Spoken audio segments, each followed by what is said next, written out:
কারোর নামে ধর্ম চলে না, চলে ধর্মগ্রন্থতে।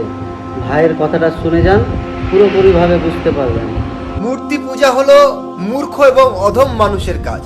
ঈশ্বরের কখনো মূর্তি হওয়া সম্ভব নয়, ঈশ্বরের মূর্তি বানানো সম্ভব নয়।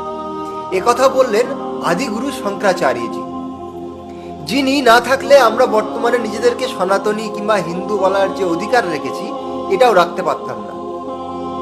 যিনি তার সম্পূর্ণ জীবন অর্পণ করে দিয়েছিলেন এই সনাতন ধর্মকে রক্ষা করার জন্যে।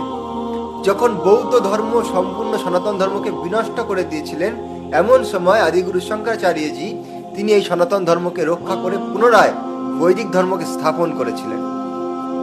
আজ আমরা সেই হিন্দুরাই সেই আদিগুরু শঙ্করাচার্যকে ভুলে গিয়েছি, গিয়ে আমরা সেই পুনরায় মূর্তি পূজা শুরু করে দিয়েছি। তিনি পরা পূজা নামক পুস্তকে তিনি উল্লেখ করছেন, দেখুন তিনি পরিষ্কার বলছেন, দেখুন যে ঈশ্বরের কখনো মূর্তি হওয়া সম্ভব নয়।